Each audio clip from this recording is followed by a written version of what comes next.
Warning, this podcast contains sarcasm and realism. You've been warned. This is Girls Can Tell with your host, Trent Erickson. Before we get into today's episode, I've got a listener question that sparked this whole conversation. I've actually gotten quite a few emails saying essentially the same thing. This particular one comes from Marcus in Seattle. I've been on Hinge for 8 months with barely any matches. I keep hearing about people deleting and restarting their profiles to get a newbie boost. Does that actually work, or is it BS? And what else can I do to get better results? Marcus, you're asking the question that almost everyone on these apps has wondered at some point. Is there a profile reset that actually works? Can you game the system and get back to that first week? And should you cast a wider net or stay selective? Questions like these hit a nerve because they're about the algorithm and they're about hope. When you've been on an app for months with nothing to show for it, the idea that there's a hidden hack you haven't figured out yet is comforting. The reset button feels like a second chance at the same story, in the same city, and with the same people, but maybe this time, they'll actually see you. This episode, we get into what really happens when you delete and restart your profile, why the newbie boost is real but not magic, how filters can help or hurt you, and what actually improves your results without getting shadow banned or wasting your time. Let's start with the thing everyone's heard about, the newbie boost. When you create a new profile on Tinder, Hinge, Bumble, or pretty much any dating app, you do get an artificial boost. Research shows that new accounts are shown to more people and higher quality users for about 3 to 5 days. The algorithm is running an experiment trying to figure out where you fit in the ecosystem and where you land in the desirability rankings, basically where you sit in this little dating food chain. During that initial window, your profile gets prioritized. You're shown to active users, attractive users, and people who match your preferences more often. It's like the app is giving you a free sample to get you hooked. And it works. That first week feels great. Matches are rolling in, conversations are starting, and you think, okay, maybe this isn't so bad. I don't know what everyone's complaining about. You might even start thinking how you really underestimated your own charisma. Then the boost wears off. Suddenly, it's crickets. Your matches drop off, the quality of profiles you're being shown changes, and you wonder, what the hell happened? What happened is that the app tested you and the algorithm put you in your lane. After that initial test period, the app has figured out where you rank based on how people responded to you. From that point on, you're mostly shown to people whose swipe behavior looks similar to yours and whose desirability scores are around yours too. So the question is, can you reset and get that boost again? Technically, yes. So to truly reset your profile properly, you can't just delete the app and reinstall it. You need to follow several specific steps.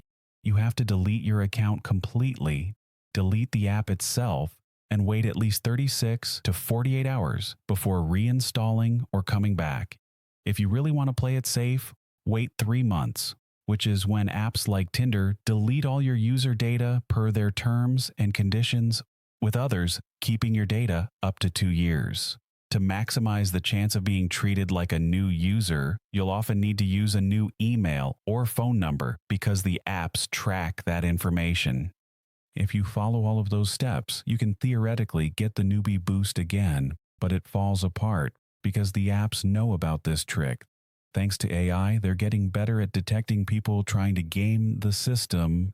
Apps track device IP addresses, emails, phone numbers, and even the pictures you've used in the past. Studies show that if you delete and recreate your account too quickly, especially within minutes or hours, the algorithm can flag your profile and reduce your visibility instead of boosting it. It pushes you down instead of up. This is the path to a shadow ban.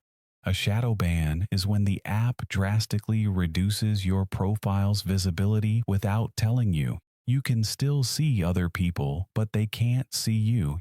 You're swiping into a void. You just have to figure it out based on the fact that your matches go from slow to dead, or that you're getting 0 matches. You're left in a quiet little corner of the app where almost no one sees you. On top of the algorithm flagging, if you reset too many times, people start recognizing your profile. They've already swiped left on you once, perhaps 3 months ago. Seeing you again doesn't change their mind. It just annoys them and makes them more likely to swipe left faster or even report you for popping up repeatedly. If enough people report your profile, you can get banned entirely. So yes, resetting can work in theory, but in practice, it's risky, time-consuming, and often doesn't deliver the results you're hoping for. If you get shadow banned, you're basically starting from scratch anyway. Here's the real issue. If your profile wasn't working the first time, it's probably not going to work the second time either. Resetting your profile only works if you've materially improved it since the last time. A reset does one thing. It gives you a brief second audition. If you walk in with the same script, same outfit, same performance, you're going to get the same reviews. That means you need better photos, a better bio, better prompts, and a clearer sense of who you are and what you're looking for. If you're using the same photos, especially if they're mediocre selfies, group shots where no one can tell which one is you, or pictures from 5 years ago, you're going to get the same results. Dating app experts say the golden rule is you're only as attractive as your worst photo.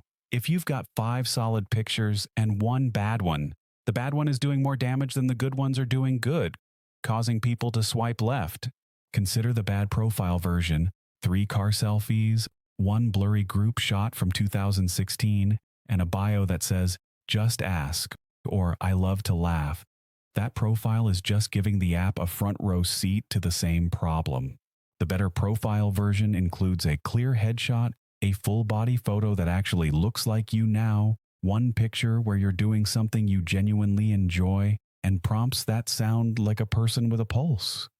So before you even think about resetting, ask yourself if your profile is actually better than it was before. If the answer is no, resetting is just hitting replay on the same disappointment. Fix the profile first, then maybe consider a reset. All right, let's talk about Marcus's second question. Should you expand your filters to get better results? This is tricky because it depends on what you mean by better results. If better results just means more matches, then yes, widening your age range, increasing your distance radius, or loosening other filters will show you more profiles and get you in front of more people. It'll increase volume. However, more matches doesn't necessarily mean better matches.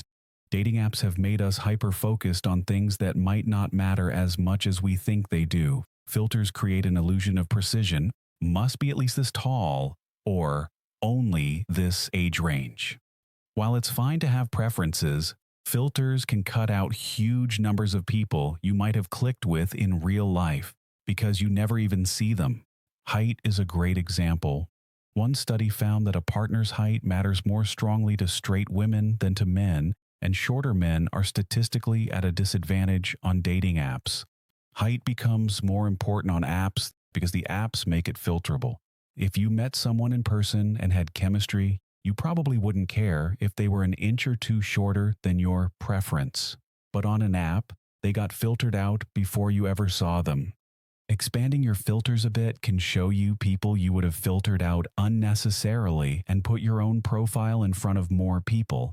The best dates may even be with people you would have filtered out on paper, slightly outside your radius, a couple of years older than your preference, or with a job title that didn't sound impressive in a little box. However, there's a line. If you open things up so far that you're swiping on people you'd never consider dating, that's where it backfires. You need to be thoughtful about who you're interested in without being so picky that no one passes the test. The sweet spot seems to be to expand your filters slightly if you've been super rigid, but not so much that you're swiping on people you're not genuinely interested in. This is crucial because the apps track not just who you see, but how you behave. The algorithm tracks your swipe match conversion rate. If you're swiping right on everyone and only matching with a tiny percentage, the system reads you as having low standards, being desperate, or being a bot. As a result, it'll show your profile to lower quality users or fewer people. Conversely, if you swipe right on almost no one, the system reads you as impossible to please and also shows you to fewer people. The correct target range is swiping right on about 30 to 50% of profiles. Being selective but not impossible to please tells the algorithm you have standards, which boosts your internal score and gets you shown to other high-scoring, high-quality users. Thoughtful interest sends a better signal than either yes to all or nobody's good enough. So if resetting is risky and wild filter changes are a mixed bag, what actually works? There are a few unsexy things that consistently matter, which are backed by research and actually make a difference. 1. Complete your profile 100%. The algorithm heavily favors profiles that are filled out completely. This means filling every photo slot, completing prompts, writing an actual bio, and linking accounts like Instagram or Spotify if the app allows. A complete profile signals that you're a real, active, and engaged user, not a bot or someone who's half-assing it. 2. Your photos matter more than anything else. Upload 4 to 6 high-quality solo photos with good lighting and genuine smiles. Apps prioritize photos over everything else. The truth is that your first photo is the 3/4 of a second you get to convince someone not to flick you away with their thumb. People are skimming your face, not reading your soul. You must avoid selfies, sunglasses, group shots, and distant photos where no one can clearly see your face. Dating apps now use AI-driven photo analysis to detect things like facial expressions, clarity, and whether you're smiling. Clear, bright solo photos where you're smiling get shown more often. Blurry, dark, or group photos get deprioritized. You need to at least look like you tried, with good lighting, in focus, and looking like yourself on your best regular day, not your once-in-a-decade wedding guest day. Show yourself doing things you actually enjoy. 3. Be active and consistent. No binge swiping. Apps prioritize profiles that are active and recently online. If you log in once a week and swipe for 10 minutes, the algorithm sees you as a low-priority user. Active users get more visibility. If you log in daily, even just for a few minutes, the algorithm sees you as engaged and will show your profile more often. One hack that works is splitting your usage into multiple sessions throughout the day instead of binge swiping for an hour. Spend 10 to 15 minutes in the morning, 10 minutes at lunch, and 10 to 15 minutes in the evening. The algorithm rewards consistent activity over sporadic bursts. Think of it like going to a bar once a month and complaining nobody talks to you. Compare that to popping in a few times a week. The people who show up regularly are the ones who get seen. 4. Use the free boost hack. Tiny weekly tweaks. Once a week, during peak hours, like Sunday evening around 8 p.m., for example, make a small change to your profile. Swap out one photo, change a prompt, or tweak a line in your bio. This signals to the algorithm that your profile is active and relevant, acting as a small wake-up ping to the system that says, hey, this profile is fresh. This mimics the effect of a paid boost without spending any money. 5. Be selective, not impossible. This is about who you swipe in what direction on. Again, aim for that 30 to 50% right swipe range. This tells the algorithm you have standards, which boosts your internal score and gets you shown to other high-scoring users.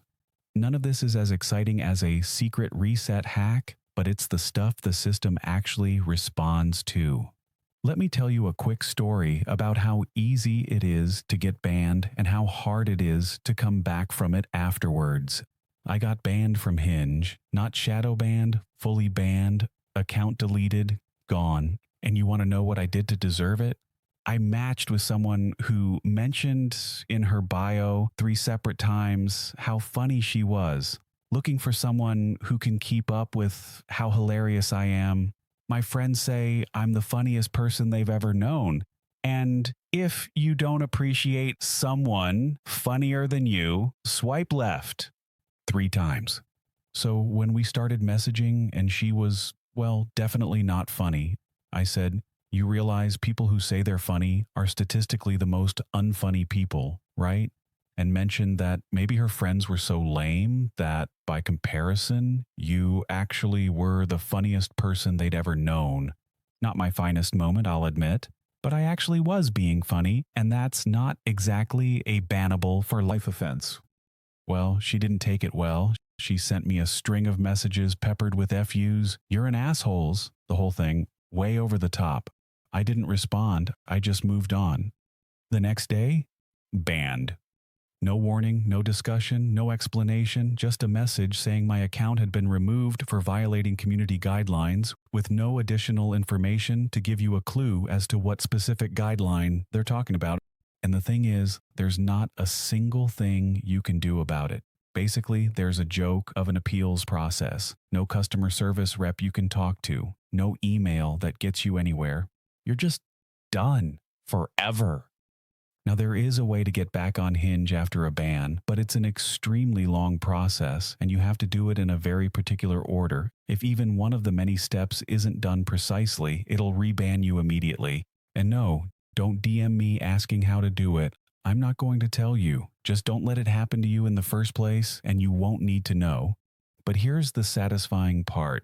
When I finally did get back on Hinge after going through that whole ridiculous process, guess who popped up as a potential match?